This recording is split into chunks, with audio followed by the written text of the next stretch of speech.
Well, it is my privilege today to welcome to this church an old friend of my grandfather's and of this ministry. He's been here several times, and I know many of you here in the church and watching on television are big fans and have high hopes for Dr. Ben Carson.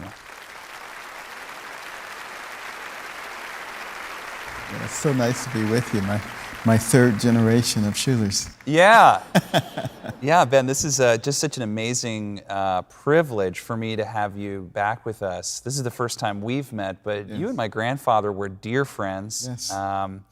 You've been such an encouragement to our viewers around the world on the Hour of Power, and we are so thrilled that you are running for president. And we wanted to hear from you today. But before we get to your campaign, I just wanted to talk about your faith and your background.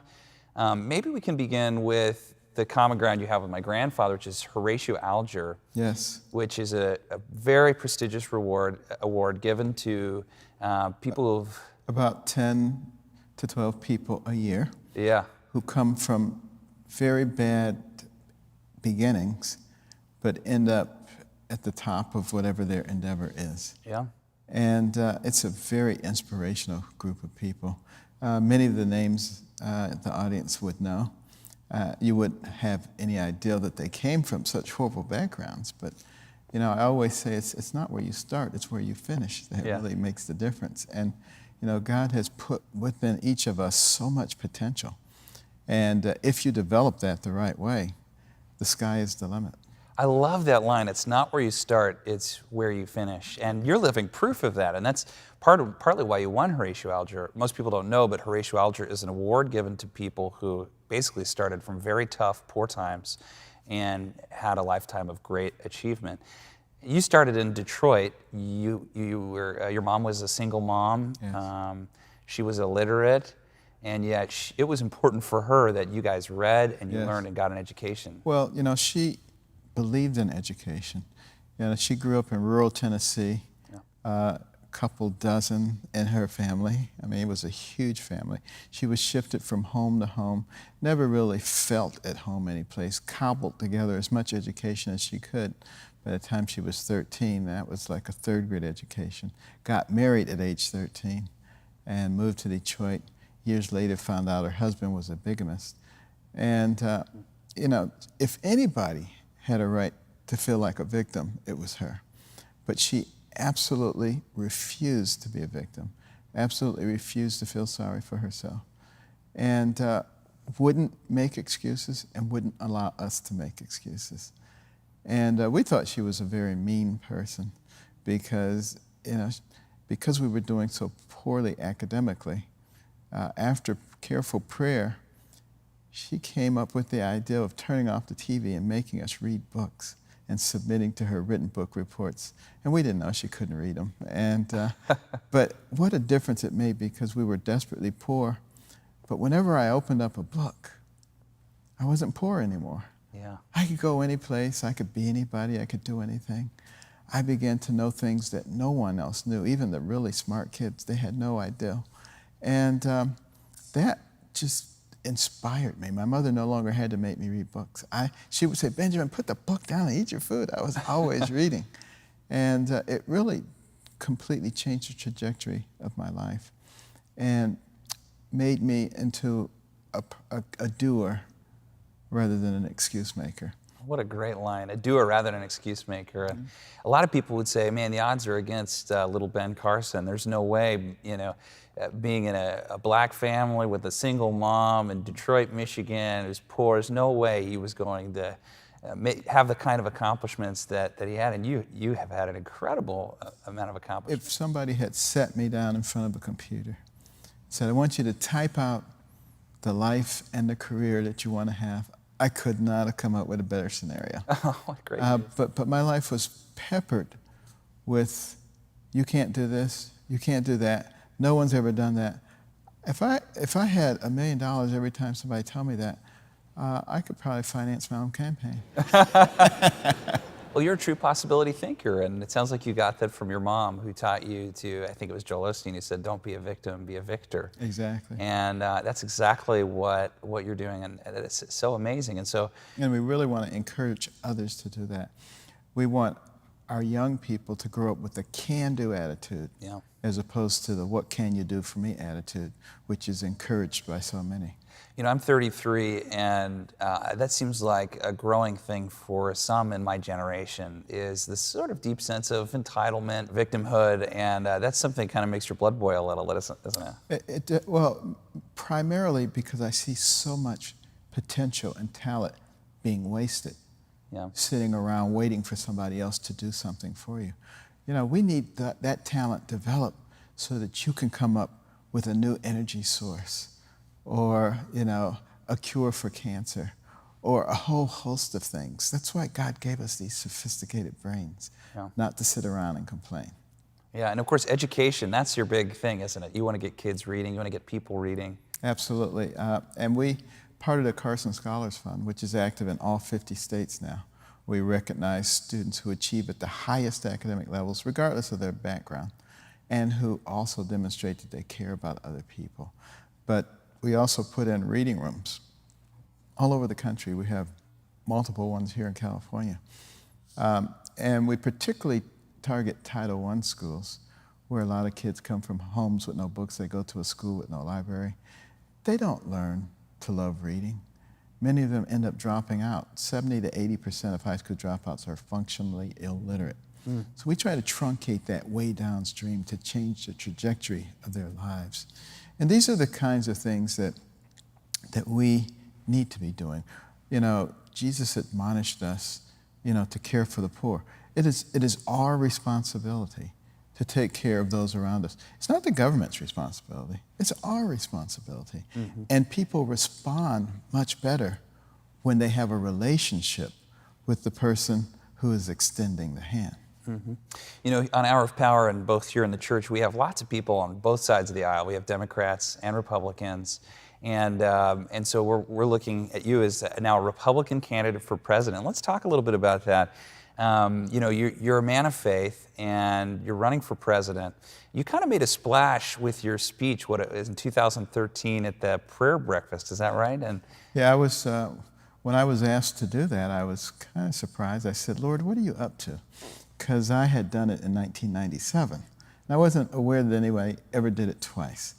And then I discovered one person has done it twice, and that was Billy Graham. I said, those are some pretty big shoes to fill. Yeah, sure. But I knew the good Lord was up to something. I didn't know what I was supposed to say, which worried the committee enormously, because they wanted to know what I was going to say. So you didn't have anything written, it was just going to be extemporaneous. I didn't really know until that morning what I was going to say.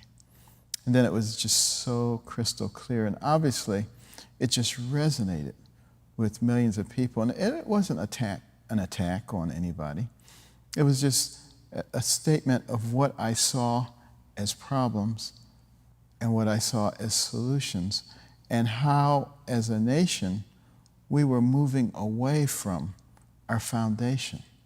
You know, and whether you want to admit it or not, we do have a Judeo-Christian foundation based upon solid values and principles.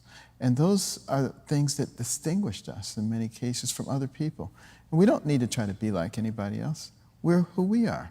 Yeah. You recognize that this nation declared its independence in 1776, in less than 100 years, was the #1 economic power in the world because of an environment that encouraged entrepreneurial risk-taking and capital investment, because we cared about each other, we were compassionate. You know, we need to bring those things back, not only in this nation, but on a worldwide basis. Yeah.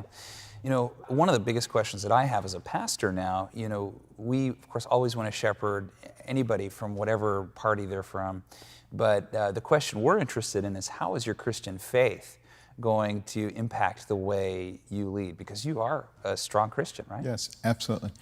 Well, your values and your principles, whether you will admit it or not, play a tremendous role in the way you perceive things and in the way you react to things. Mm-hmm.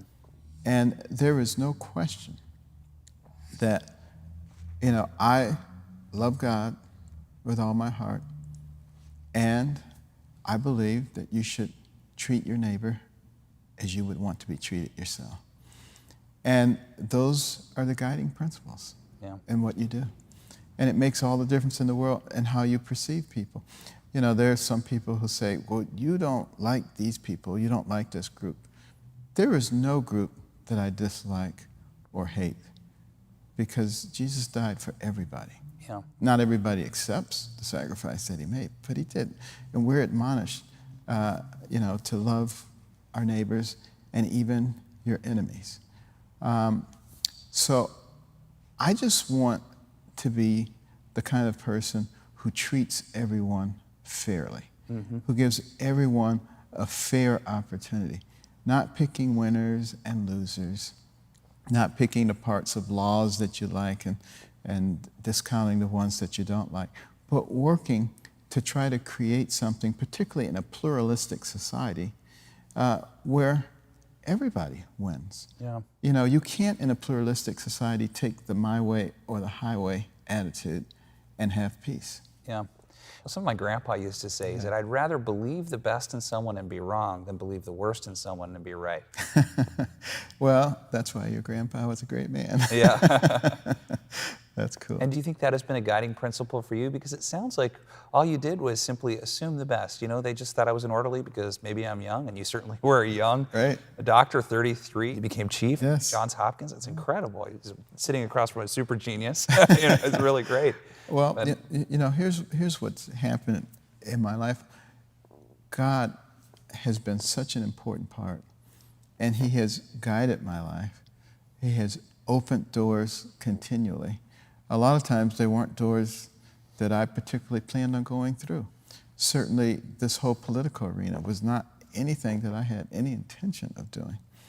But there were so many people clamoring for me to do it, and I started considering it and looking and praying for wisdom and guidance. And then I finally just said, okay, Lord, as long as you keep opening the doors, I will walk through them. And if you shut the door, I'll sit down. And, that way, I don't spend a whole lot of time worrying about it. All I have to do is what's right. All I have to do is tell the truth. I don't have to sit there with my finger in the air looking which way the wind is blowing. Just do what's right and do what God guides you to do. And the right thing will happen, whatever that is. That's great. As we sort of wrap up the interview, what is the one thing you would say to someone who just thinks they can't do anything with their life? I would say, just remember, the person who has the most to do with what happens to you is you. It's not the environment, and it's not someone else. If you have a normal brain, think about the capacity that you have. Billions and billions of neurons, hundreds of billions of interconnections. You remember everything you've ever seen, everything you've ever heard. You can process more than 2 million bits of information in 1 second. You cannot overload that brain with information. If you learned one new fact every second, it would take you more than 3 million years to challenge the capacity of your brain. When you have that kind of firepower, why would you even spend any time worrying about what you can't do? You need to be thinking about what you can do. We're made in the image of God, and he's no dummy. That is wonderful. How can we support you and follow your campaign and see how you're doing, Dr. Carson? BenCarson.com. BenCarson.com. And you made it real easy. Yeah, easy, piece of cake. And we can follow you on Twitter, of course, at the Real Ben Carson. And Facebook, all over the place. We're all over the social media. Great. Well, what an honor it is. And can we give him a hand again and just thank him for being here? Dr. Carson, thank you. What an honor and privilege to have you. It really is. A real pleasure. Thank you so much.